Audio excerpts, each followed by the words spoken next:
Entonces, el día de hoy vamos a ver un poquito acerca de lo que son las talofitas y las cormofitas. Pero a manera de introducción vamos a ver un poquito acerca de lo que es la diversidad del reino vegetal. Lo primero que vamos a analizar el día de hoy son los niveles morfológicos de organización, ¿vale? Entonces, la evolución filogenética del reino vegetal se caracteriza por un paso progresivo de niveles de organización inferiores a otros cada vez más elevados. A esto también se le conoce como evolución. Todos los cambios en los distintos niveles de organización responden a la adquisición de una nueva propiedad o capacidad importante que los provoca. Como consecuencia, una modificación en la estructura y en el modo de vida. La vida vegetal se va haciendo cada vez más independiente del ambiente. Hay que recordar que las primeras plantas eran total y completamente acuáticas y poco a poco fueron adaptándose y evolucionando para migrar hacia el medio terrestre.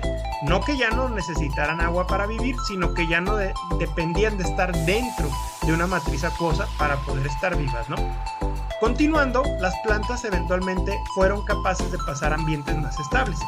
Por ejemplo, del agua de mar a otros cada vez más lábiles, por ejemplo, los desiertos, ¿no? Y aprovechar de una manera más económica y con mayor productividad las posibilidades de vida de nuestro planeta.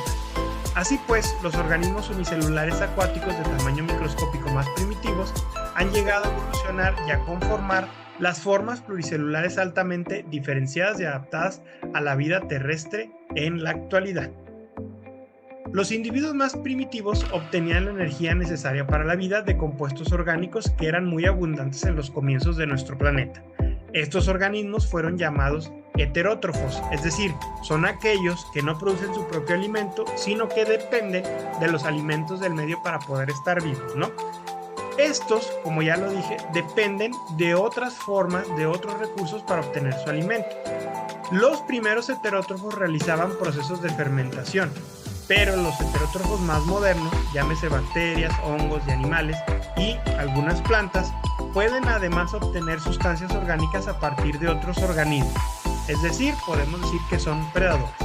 Muchos heterótrofos también son saprófitos, es decir, que esperan a que algo se muera para que se lo coman. Y otros a su vez pueden ser parásitos y necesitan de materia orgánica proveniente de otros seres vivos, ¿no? A medida que fueron aumentando los heterótrofos primitivos, las moléculas complejas de las cuales dependían se hacían cada vez más escasas. ¿Por qué? Porque se iban agotando, porque el medio iba cambiando. Con el correr del tiempo fueron evolucionando individuos capaces de fabricar sus propias moléculas, y estas eran muy ricas en energía a base de materiales sencillos. De esta forma es cuando aparece en la historia de la vida, de la evolución, los primeros organismos autótrofos, es decir, aquellos que producen su propio alimento, es decir, aquellos que se pueden autoalimentar. La mayoría de los organismos autótrofos son fotoautótrofos, ¿vale? ¿Cuáles fueron estos primeros organismos? Fueron las algas, las hepáticas, los musgos y también las plantas superiores. Entonces, ¿se acuerdan que vimos al inicio del curso qué eran las hepáticas y los musgos, ¿vale?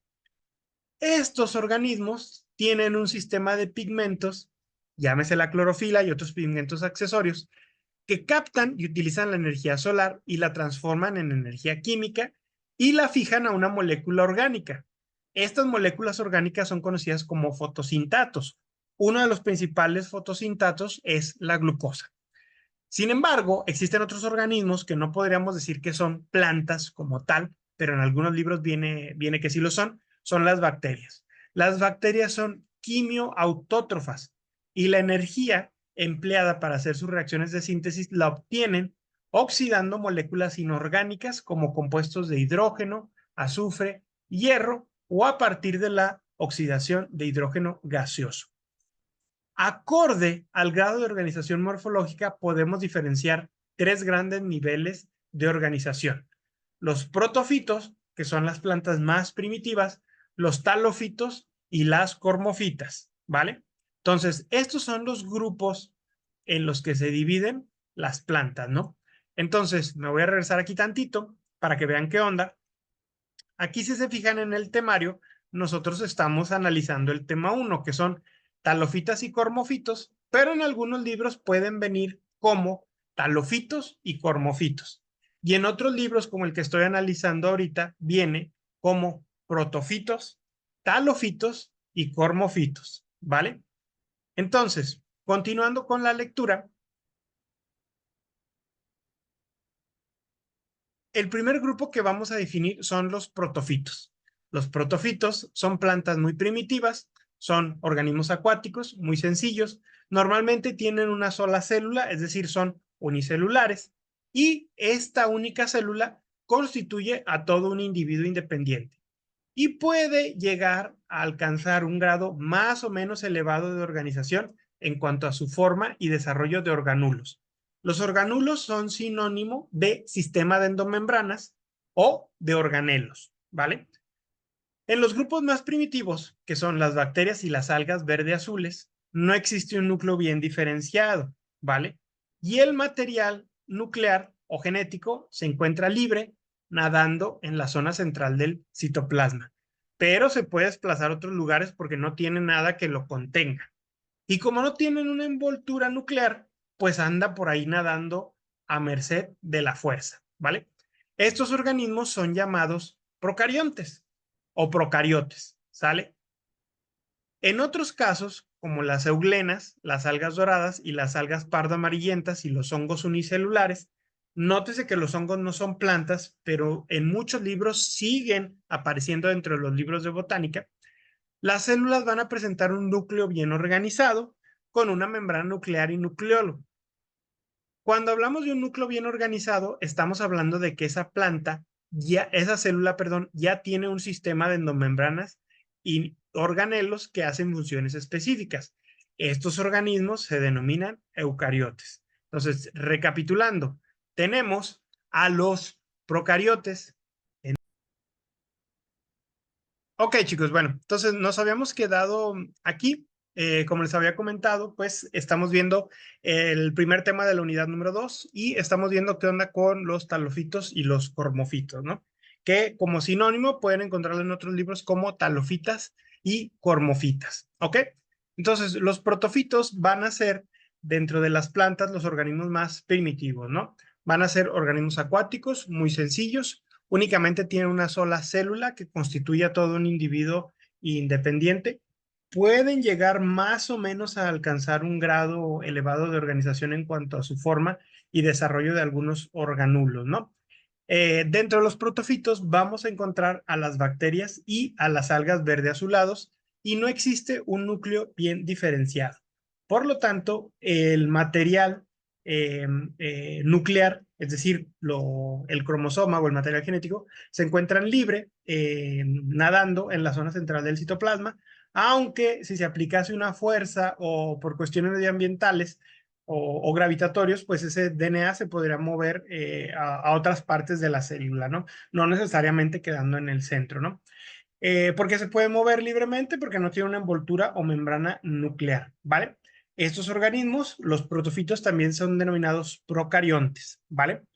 Y existen otros casos como las euglenas, las algas doradas, las algas pardoamarillas o los hongos unicelulares. Y en estas células van a encontrarse un núcleo bien organizado con una membrana nuclear y un nucleolo. Estos organismos van a ser los eucariontes. Entonces, aquí, dentro de los protofitos, estamos definiendo dos grandes grupos, pero todos van a ser unicelulares. ¿Cuáles son estos dos grandes grupos? Los procariontes y los eucariotes, ¿vale? Entonces, esos dos grupos eh, los vamos a analizar a continuación. Ahí les mandé en el grupo de WhatsApp una imagen, ¿ok? Entonces voy a compartir mi pantalla para que vean esa imagen. Esa imagen es un esquema donde se ven las diferencias entre una célula eucariota y procariota. Entonces, los procariontes o procariotas son células más pequeñitas, más sencillas, no tienen un núcleo como tal, tienen un nucleoide, que es donde está más o menos agrupado ahí el DNA, tienen una membrana plasmática, tienen una pared celular y en ocasiones pueden llegar a tener una cápsula. Y como organelos más importantes tienen los ribosomas y algunos flagelos.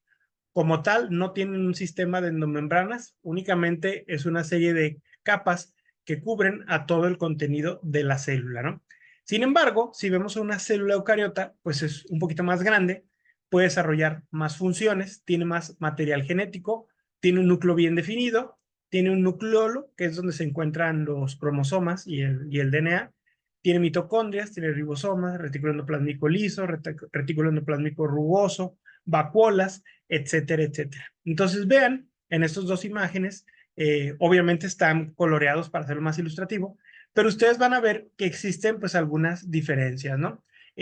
¿Cuáles nosotros podemos apreciar? Bueno, básicamente nosotros vemos la presencia de mitocondrias y un núcleo bien definido, además de otros organelos y además de el tamaño, ¿vale?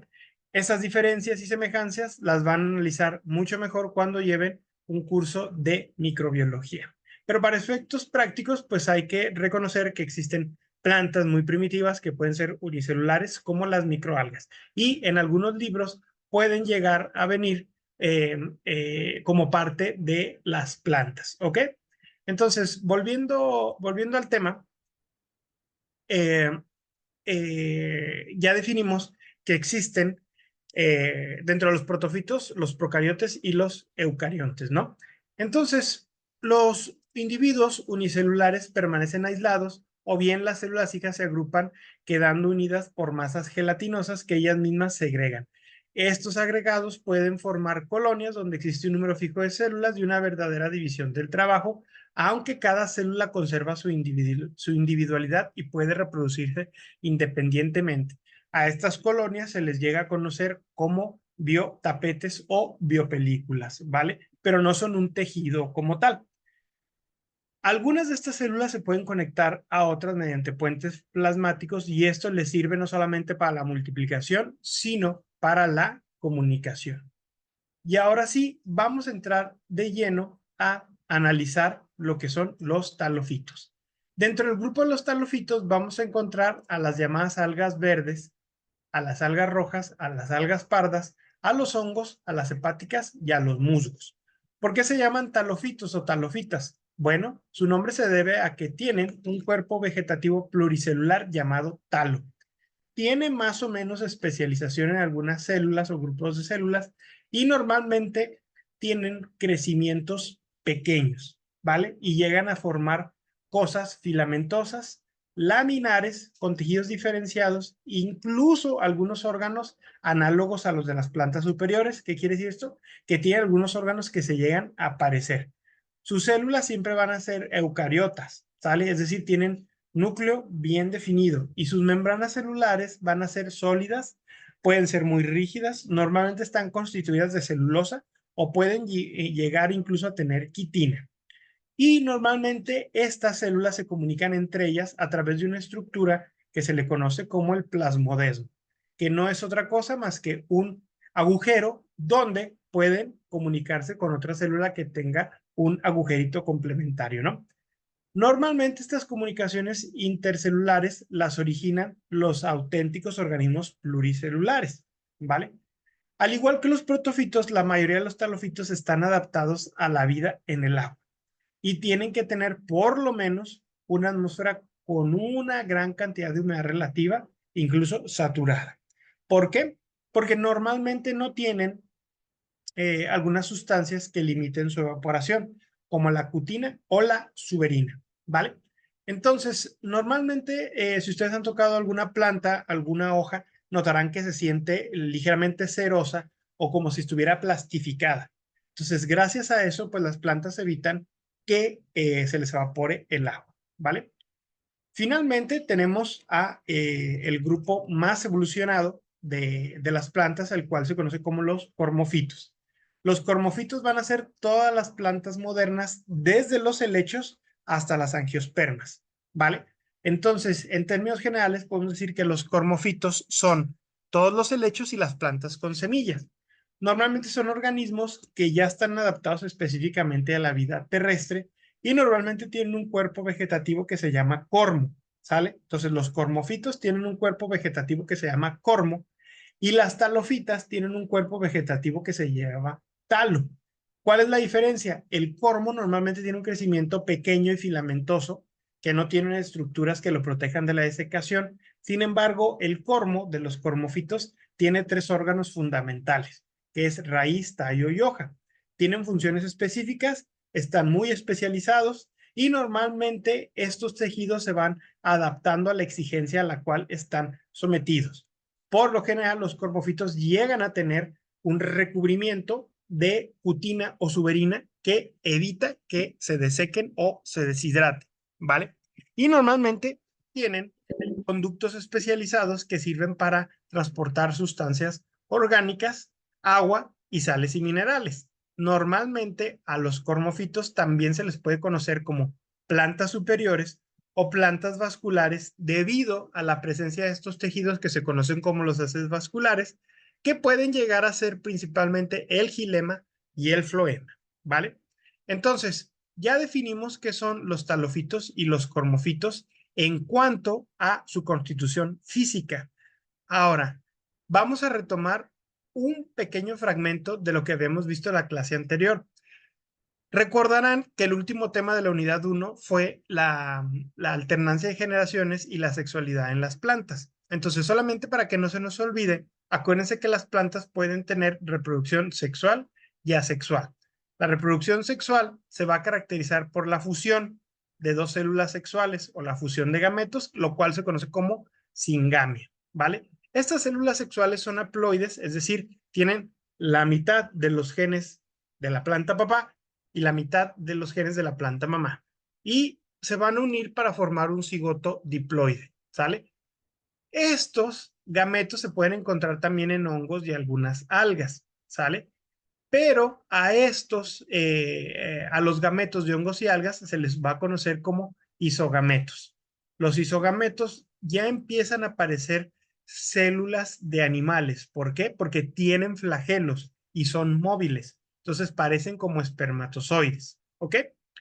También se sabe que hay lo contrario a isogametos, es decir, células que son muy parecidas, las anisogametas van a ser gametos que son células que no son para nada parecidas. Es decir, uno va a ser móvil y el otro no. Uno va a ser pequeño y el otro no. ¿Vale? Entonces, a estos anisogametos, cuando se fusionan, se les denomina anisogame. ¿Vale? Finalmente, en los organismos más evolucionados, la gameta femenina es inmóvil y de forma y tamaño diferente a la masculina. Por lo general es más grande y esto casi siempre se repite también en los animales, curiosamente. Y la célula masculina es la que tiene que hacer la chamba. Se va a trasladar por diferentes mecanismos hasta la femenina para producir un tipo especial de singamia, que es la pogamia, o la fertilización, que es lo que habíamos visto en la clase anterior. ¿Cómo va a llegar el gameto masculino, que en este caso es el polen, al óvulo? Bueno, la tiene que transportar el viento o la tiene que llevar algún organismo, ¿vale? Que sería, por ejemplo, un polinizador. Entonces, analizando todo lo anterior, podemos decir que hay caracteres que son típicos de cierto nivel de organización. Entonces, hay características que son propias de los organismos más primitivas y otras que son de los organismos más evolucionados. Entonces, en resumidas cuentas, todo lo que acabo de explicar en esta clase se ve en esta tabla, ¿vale? Entonces, vamos a ver los niveles de organización. De este lado tenemos lo más primitivo y de este lado lo más evolucionado. Entonces, respecto al núcleo, pues los procariontes son más primitivos, no tienen un núcleo bien definido, tienen un nucleoide, y quienes sí lo tienen bien definido son los eucariotes. En cuanto a su organización celular, tenemos organismos que son unicelulares, van a ser los más primitivos, luego se vuelven coloniales y finalmente los organismos más evolucionados son pluricelulares, ¿vale? Tenemos organismos con crecimiento filamentoso, luego tenemos plantas con crecimiento laminar y finalmente tenemos plantas que tienen tejidos y órganos diferenciados que son las más evolucionadas. En cuanto a su nutrición, ya habíamos dicho que hay heterótrofos primarios que pueden ser algunos tipos de bacterias. Hay otros que obtienen su energía a partir de compuestos químicos inorgánicos. Luego tenemos a los heterótrofos secundarios, que son los saprófitos y los parásitos. Y los más evolucionados, acorde a este autor, son los fotoautótrofos, que son las plantas pues ya modernas que realizan fotosíntesis, ¿no? En cuanto a su hábitat, vamos a ver que las plantas más primitivas son acuáticas, son aquellas que están o sumergidas en el agua o flotando. Y finalmente tenemos a las plantas terrestres que no dependen pues del medio acuoso para eso, ¿no? En cuanto a su reproducción, la reproducción asexual, la más primitiva es la bipartición, es decir, cuando una célula de una alga microscópica, perdón, o de una bacteria hace la bipartición. En otros casos hay fragmentación del talo, ya en las talofitas, se parte por alguna acción mecánica y pues esta vuelve a generar otro clon de esa planta. Y finalmente las osporas y las aplanosporas, que ya las vimos en la clase de alternancia de generaciones, pues son también las más evolucionadas, ¿no? Y finalmente, en cuanto a la reproducción sexual más primitiva es la isogamia, donde los dos gametos son similares. Luego le sigue la anisogamia y finalmente la ogamia, donde tenemos una célula masculina más pequeñita, móvil, y una célula femenina más grande e inmóvil. ¿Ok? Y posteriormente, y por eso va en este tenor la clase, vamos a empezar a ver las diferentes clasificaciones de las plantas, analizando las características taxonómicas de las familias más representativas o de algunas que encontramos aquí en México. ¿Vale? Entonces, me regreso un poquito para acá, para que vean dónde andábamos.